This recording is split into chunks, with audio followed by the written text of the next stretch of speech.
All right, I think it's day 43. Not sure though.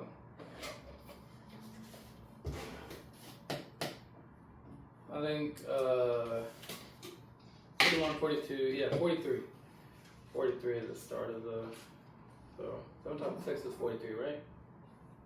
I think so. Okay. Week 6 of the split. Come pretty far. At least, well, we've taken our time. We've come a long way. You know? It's cool to see the progress in real time because of the videos. I've been enjoying watching them. Some of it's a little funny. I didn't realize just how much the variation, the noises that I make at the gym, and the faces that I make. It's something.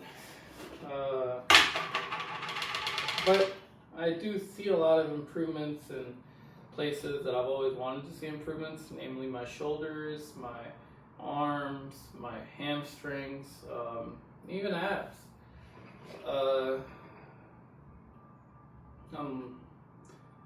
I've stayed around the same body weight in terms of like poundage, but I can tell that I've like put on more lean mass over the last 6 weeks. And I mean, these last few days I've been doing better about eating out or not eating out, and then sticking to relatively clean diet, not eating like entire pints of ice cream after dinner, or gorging myself on candy and chocolate throughout the day. So that's good. Today's chest day. I'm gonna get in. I know that I haven't left any done like a voiceover on the last few days of videos. I feel like there's only so much I can say before it gets a little too repetitive. But maybe I'll do one for today, just because I haven't done one in a while. Yeah, not much else going on. It's Friday. It's Good Friday, I think. So we got some plans this weekend for Easter, and the Cherry Blossom Festival is happening tomorrow, so looking forward to that with my friends and the missus. But yeah, all in all, a good week. Looking forward to this workout, and looking forward to closing out the week on a good, strong note. Anyways, I'll see y'all at the gym. Alrighty, so it's been a while since I've done a voiceover. But since we're starting on week 6, I've gotten a good bit of the way there. I didn't think I would keep it up for this long, but I have, so that's pretty cool. Anyways, start on some rear delts to get the rear delt activation. Of course, did my warm-ups, 10 minutes on the bike, or well, actually 3 miles on the bike. Keep it more to distance than time.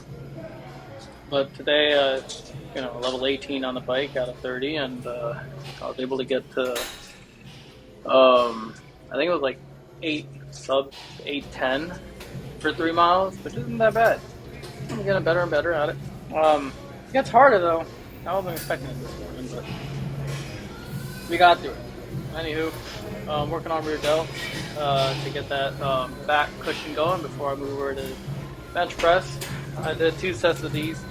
I noticed that I'm feeling a little better, like the contraction is coming in a little better, and it's just moving better. I think when I first started doing these, there was a little bit of pain in the shoulder when I would do them, just from it not being a movement I had commonly done, but it's getting a little, I'm adjusting to it, growing with it, which is really good. Anyways, after we finish staring at my butt here, we move over to bench press. Today the Smith machines were all occupied, so I ended up actually doing incline barbell press. I haven't done barbell press in a while, so it's going to look a little wonky. Some of the reps are going to look a little unbalanced, then that's because they are.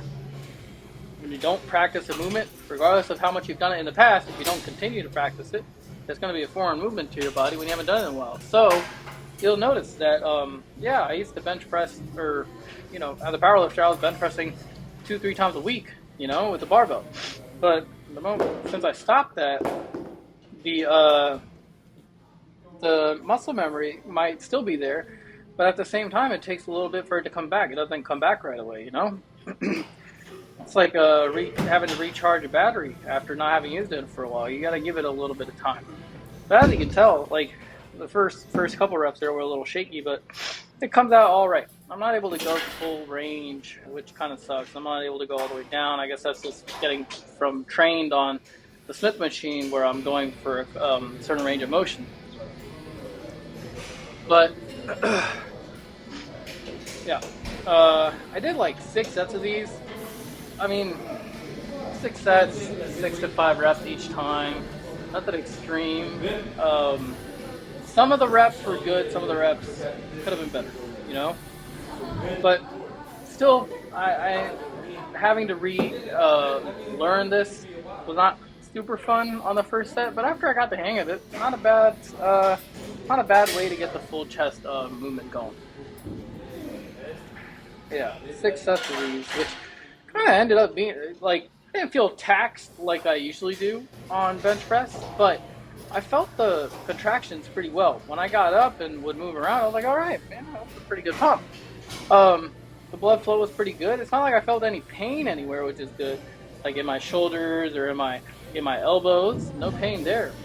It was just kind of like maintaining that balance, because I got so used to the Smith machine where you don't really have to like, even if you're imbalanced in strength on the 2 sides, it doesn't really matter because you can still push it, since it's a machine weight.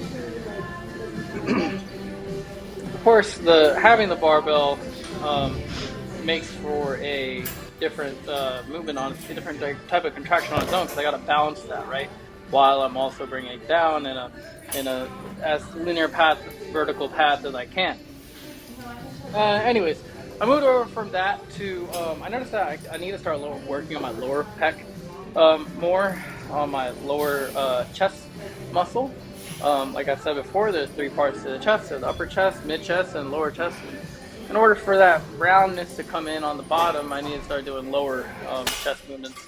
While I never understood, lower bench press movements, like I don't know if you've seen that machine, but it doesn't look right. I don't understand it that well. It doesn't really make that much sense to me. I like these movements a little better. I just realized that the video kind of cropped my head out of it a little bit, but it's okay. For this movement, I'm trying to bring it under. I'm trying to scoop under and into my chest, right, to get that bottom part of the chest activated. You'll notice that I'll do the same thing here, but then after the first like 12 reps of doing that, I'll start interlocking it, which gets that extra bit of contraction in the center of the chest as well as the lower part of the chest. Felt pretty good. Yeah, I did these for like 12 reps on the bringing it into my knuckles, and then like 6 to 8 reps on the alternating. I like these a lot. I'm put at 50 pounds, I think, which might be an improvement. I think I only used to be able to do like 30 pounds consistently, but this felt pretty good. I see that I'm putting on more muscle mass on my chest. I'm enjoying the process of it. I've always been a little chest dominant, so it hasn't been as difficult to build my chest. But at the same time, there's parts of my chest that are not don't get activated too easily, like my lower chest. And bringing that out has been it's been a learning experience. Of course, I finished up with chest flies. You never go wrong with these. I just did 2 sets, nothing extreme. I think I did 2 sets of drop sets, like six reps of a weight, and then dropping down to a lower weight and doing 6 more. Nothing extreme here. All pretty good movements. I love a good chest day. I was a little worried at the beginning with the incline barbell press, but that worked pretty well. All in all, a good way to start the split. I'm looking forward to my back day tomorrow. I'll have rested a little bit. I have some pasta and a little bit of extra carbs to carb up a little bit for the workout tomorrow. Nothing big, just some marinara with some penne and turkey, some ground turkey. Pretty good meal. And some chips and if you guys don't know about Jenny's ice cream, well now you know. Got myself a nice little pint. I'm gonna dig into that, you know, nice little sweet treat. Can't forget that. Yeah. So finished up. What is this? This is my final. No, actually, I posted both. That's well, I guess you guys can watch me do both sets. But no. This is the last one. Is my posing. I haven't done a posing video in a while, so this came out pretty good. I'll talk through what I'm seeing and what I want to work on through the video. But yeah, good workout. Okay, so posing. You guys can see that the upper chest and mid chest have a little more thickness to it. We're seeing the roundedness come on the bottom here during the lat spread, but it could be a little better. As you can see, there's a big gap between in the lower part of my chest, between my left pec and my right pec. So to bring that to, because it gives that natural sense of a bigger chest, but to really bring out my chest, I gotta work on my lower pecs more. That's what I realized earlier this week. Side, chest, and delt look pretty good here. I'm still figuring it out a little bit with the angle, but you're seeing the striations come out fairly well on the shoulders. That's pretty good. And the chest just looks fuller from this angle. Right arm, that is my right arm. Could be a little better in the flex here. Of course, the tattoo kind of covers the striations, so I need to do a better job. Of posing on the right arm. But left side looked pretty good. What's that? Most muscular? I don't know. I like that angle too. All in all, a great workout. Well, I'll see you all tomorrow.